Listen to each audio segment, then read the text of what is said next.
Okay, here's my check-in for Chapter 5 of Clearing the Plains by James Daschuk. This is Expansion of Settlement and Erosion of Health during the HBC Monopoly, 1821 to 69. It is a stuffed chapter. It is one of these, like, you almost wonder, it's like, should this be a part 1 and part 2 chapter? Because it seems like so much is going on, and this is just my way of kind of probably trying to get my mind set up so that I can then do a check-in with Sean the Book Maniac, Sean, who I'm doing this read along with, and this way I don't babble at him, I just babble at the camera for this amount of time. So I guess the big thing that happens is this is when the HBC gets a true monopoly of the area. The Canadian concerns are absorbed in, and it becomes just the HBC, Hudson's Bay Company, who has rights over this, and just, in through Western Canada, and actually Vancouver Island, BC actually does come into it as well, though not specifically in this book, but just in their overall thing of what they gain. With this merger, it goes from 69 HBC posts and 57 Canadian posts to just slightly over 50 posts altogether after the merger, which causes great unemployment unemployment for all the trappers and basically the producers.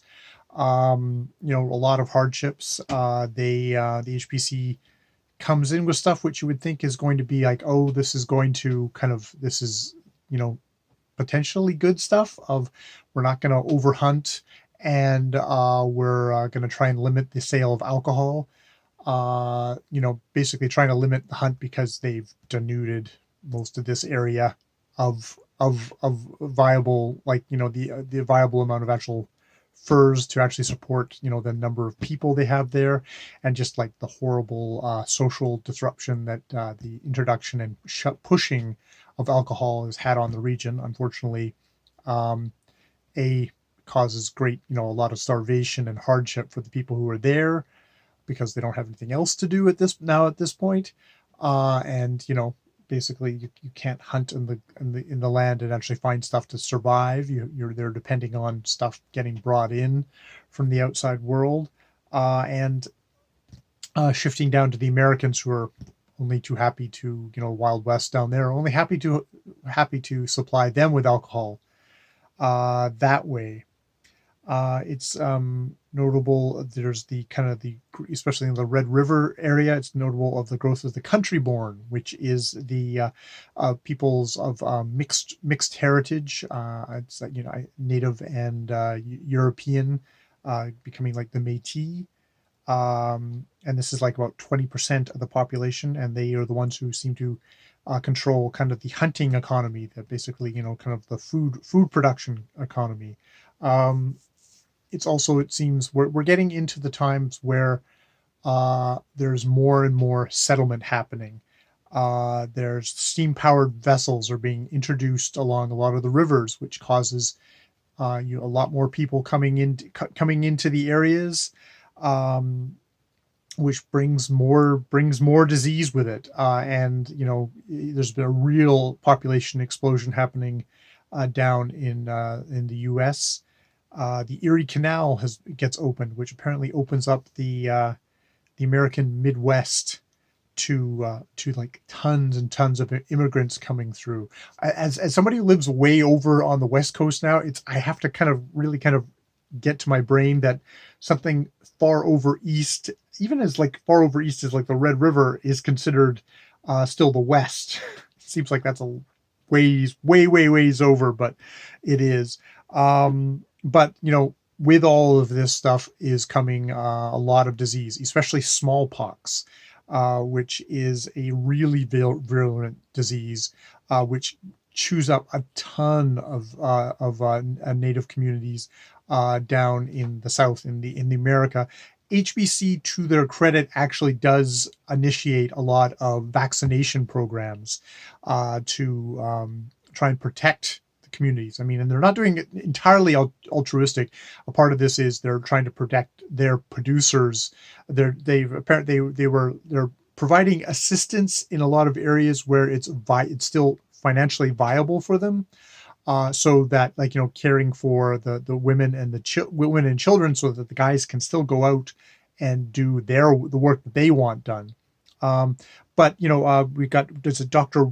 William Todd who does an extensive vaccination program for smallpox, which actually halts it in its tracks in the areas. The complicated thing about this stuff is that they also have a lot of the employees, the HBC employees, are still spreading stuff like influenza and other diseases in the areas, even as they're doing kind of these vaccination programs against smallpox, so that the death toll is still pretty high. It's like it's like you're damned if you do, if you're damned if you don't in a lot of these areas. And the HBC also is bringing in missionaries, and this definitely seems to be a thing of, it's the cheapest way of providing assistance to the people.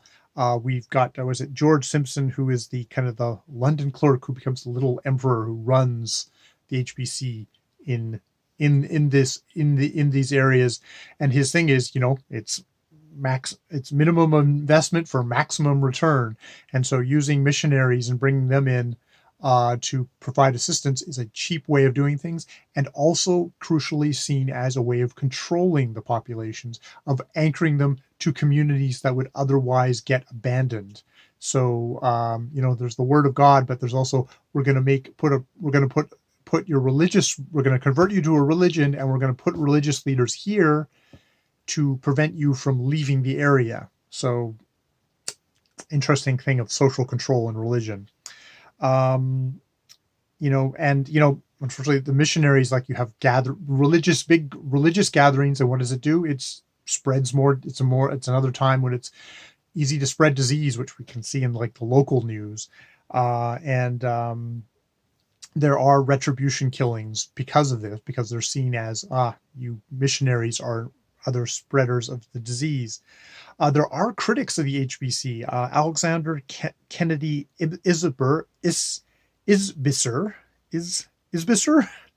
a native to the Northwest, was has been exposed to, like, kind of the fur trade stuff. Does do, like, a report to the House of Commons in 1847, talking about, like, basically how this monopoly represents sort of it's aggression on the rights and liberties of the natives of the area, and just, they're basically, this is basically all done to reduce natives to complete poverty in the name of the HBC getting a princely revenue out of the whole situation, and just the whole thing with alcohol, again, just being a part of that culture of stuff. Now, it's interesting.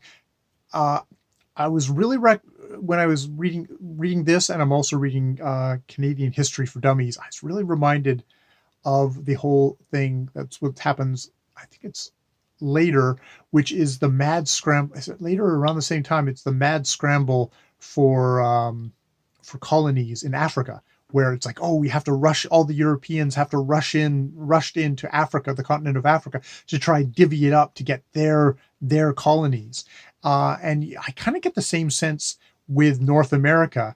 Is, we've had, where they talk about in this time where we've settled the Oregon question. We've basically divvied up the West Coast of, okay, below here is going to be the Americans, above here is going to be the Canadians.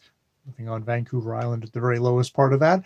And it's like, and this brings in, once that's settled, we need to start bringing people in and populating the area with settlers to stake our claim to the land. And you really get the sense that we're getting more and more pressure that the Americans, like Montana, gets declared a state with the gold rush. Gold rush also brings tons and tons of more people in through these areas, or even just right across the plains. which brings more disease. But it's like you can see the Americans are building up more and more people. It's like, oh, there's definitely that worry from the British Canadians, or whatever we're calling ourselves, probably Brits at this point, that, oh, if we don't populate, if we don't bring settlers in to this area now, the Americans will get it first. So there's that sort of a pressure happening. And and like, there's the gold rush happening, which was bringing 25,000 immigrants traveled through the plains, spreading disease with all this kind of all the gold rush fever. There's interesting notes in here about how miners in the Okanagan. I grew up in Kelowna, which is in the Okanagan Valley, and miners massacring unarmed natives there. And disrupting, basically disrupting, the streams, all the food, the ecology of the area, just messing it up in names of, we're extracting the gold from this area, and people are like, we live here, and you are destroying our livelihoods, our ability to live in the area. So yeah, and it's basically continuing along in just the plains area of just like the whole thing of disease and scarcity just sort of feed upon each other. We get disease, and it causes more scarcity, and then the scarcity, you weaken the population, but don't have the food, and then they get more disease, and it just builds up and up. And then basically we end the chapter as like, the new Dominion of Canada is about to annex the West. And, it's funny because it's like they're calling for aid for this region, and the government of Canada is like, oh, we'll send aid. And what the aid is, we're going to build a road from Lake Superior to Red River, because that's the way we're going to establish control of the region. I mean, they might argue, we're going to send aid. The aid will come easier along the road. Also, the troops are going to come easier along that road, or, there's the railroad too. But, it's like, it's a measure of, we're putting out our tentacle. I do think of it as a tentacle that is reaching out and is grabbing, and it's like, you are about to be pulled into us. And indeed, there's a lot of stuff in this chapter of how, with all the new settlements, the growth of the population, the HBC basically over this period, they've got the monopoly, but they're slowly losing control of things. It's spinning out of their control. They've tried to cast the area as being kind of a barren wasteland. It's like, oh, you don't want to settle here. You don't want to settle here. And indeed, they try to prevent a country-born from like settling in the Red River region, like actively, and like the employees, like they end up basically banning them from actually getting land in the region. It's like they don't want settlers because that's going to mess up their gig. And indeed, by the end it does, and we get into chapter 6, which is Canada, the Northwest, and the Tree Period, which is here is the government of Canada, fairly newly formed, 1869 to 1976 is what this next chapter is going to be, where they're coming in. They're coming into They're coming into the region, and are, I guess, going to negotiate with their eye on the short-term prize, which is, we need to develop this land. We need to get it before the Americans do, while making all these promises, which they may or may not, probably not, keep to the peoples who actually already live on this land, and whose land this actually is. So yeah, that's my long rambly kind of talk about this section. It was a long chapter. It felt like it started accelerating actually at the end. There was so much incidents. It seems like, oh my God, things are speeding up. Deathstroke actually does kind of give you, the accumulation of stuff does give you this feeling of like, oh God, it is getting faster and faster, and it's getting crazier and crazier here. And that's probably going to continue in the next chapter. All right, I'll see if I can condense this down for Sean into something a little bit more manageable, a little bit more me reciting everything, but that helps me. Thank you, camera, for listening to me through this. That's my recitation, I guess, of chapter 5, and what I got out of it. And just, there's the I'm glad I'm reading the Canadian History for Dummies. If I was less of a dummy, I would just have this context in my head of what's going on in the larger scheme that then is pushing in on this book's concerns, which is kind of what's happening to Native people on the plains of what will become Canada, or what is being gets claimed by the government of Canada. All right, more videos later.